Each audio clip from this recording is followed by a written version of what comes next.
Bonjour, je m'appelle Philippe Mimo et aujourd'hui je vais vous faire une présentation sur l'utilitarisme dans le cadre du cours d'éthique sociale avec M.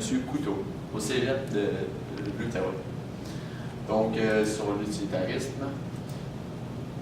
Pourquoi l'utilitarisme? C'est vraiment important parce que c'est la notion, le courant philosophique qui recherche vraiment le bien, le plus grand bien par l'utilité. En plus, ça a une très grande importance dans les enjeux historiques. Plusieurs fois, les grands dirigeants de pays ou de puissances ont utilisé des formes un petit peu abusées de l'utilitarisme pour justifier leurs actions, dans le sens que c'est pour le plus grand bien, mais au final, ça revient qu'il y a probablement juste ceux qui ont profité de ces actions-là. Ensuite, le but de l'utilitarisme, c'est d'arriver au plus grand bien de la plus grande, du plus de gens possible. C'est ça. Donc, les méthodes, vu que le but, c'est vraiment uniquement d'arriver à un résultat, les méthodes, la méthode ne se fie pas vraiment à quelles actions on entreprend pour se rendre au résultat, tant qu'on obtient des résultats qui causent le bonheur des gens. Donc, sinon, on peut voir, il y a le calcul de gain ou de perte de bonheur. C'est une façon de voir l'utilitarisme et c'est ça, seuls les résultats comptent au bout de l'année. Donc, l'utilitarisme comme projet philosophique, ça a un principe incontestable qui va être celui que le plaisir et la peine, l'opposé, c'est ce qui gouverne les individus. Dans le fond, on est pas mal basé sur nos émotions. Ça relève un petit peu que l'humain est un être émotionnel et que c'est ça qui va lui orienter ses actions, ses pensées. Comme on peut le voir, lorsque le plaisir et l'utilité orientent l'action, on va dire que c'est un principe de réalité parce que c'est vraiment ce qui modifie le monde dans lequel on vit. Si c'est plutôt sur une question morale, justement, ça va orienter vers le principe moral de l'utilitarisme. Et parfois aussi, l'utilitarisme va guider les obligations des gens. Et ça, c'est un principe qu'on va retrouver très souvent dans le droit.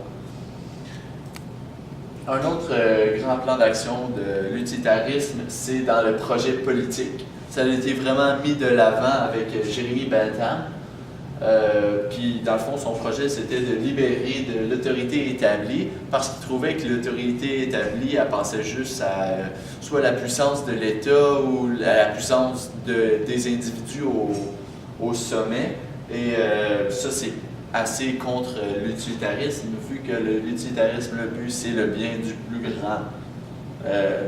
plus grand nombre, dans le fond. Et c'est ça, dans le projet politique qu'on va voir, c'est au lieu justement de renforcer tel ou tel aspect, on va essayer de mettre d'avoir au premier plan le bonheur du peuple comme objectif dans les lois et dans les règles qui vont être passées par le pouvoir politique. En appliquer, dans le fond, quelques petits exemples. Un homme qui hésite entre deux plaisirs dans la vie, c'est parce qu'il va les voir égaux. Si on lui offre deux choix et qu'il a vraiment de la misère à se décider, c'est vraiment soit parce que les deux lui font autant plaisir ou parce que, au contraire, les deux sont autant un déplaisir, lui causent autant de peine. Un autre exemple, quand même assez intéressant, c'est l'argent. L'argent, tout le monde l'utilise, donc c'est une mesure commune pour qualifier le bonheur des gens, mais malheureusement, elle n'est pas absolue parce que dans le fond, chaque personne donne la valeur qu'ils veulent à l'argent. Souvent, on peut dire non, l'argent, ça a la valeur que ça a, mais un exemple qui va montrer ça, c'est à l'épicerie ou dans n'importe quel magasin. Qu'est-ce qui fait que certaines personnes achètent ce produit-là et d'autres ne l'achètent pas, ils achètent la marque maison de l'épicerie qui coûte moins cher, mais qui est le même produit dans le fond? C'est tout simplement parce que justement les gens n'accordent pas la même valeur à l'objet. Donc certains vont être prêts à payer plus cher parce que selon eux, l'objet représente plus de leur bonheur, donc ils dépensent plus d'argent. En conclusion, l'utilitarisme est beaucoup utilisé autant sur le plan philosophique, moral et politique. Il va être utilisé dans tous les moments de notre vie. Puis, c'est ça, comme j'ai dit il y a pas longtemps avec l'exemple sur l'épicerie et l'argent, ça s'applique tout le temps dans la vie courante.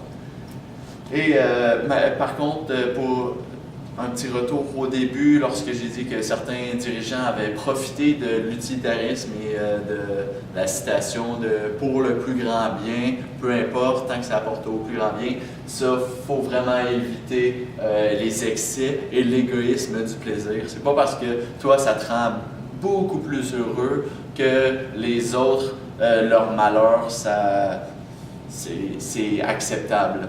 Donc, c'est une petite invitation à quand même faire attention et c'est ça. Merci de m'avoir écouté.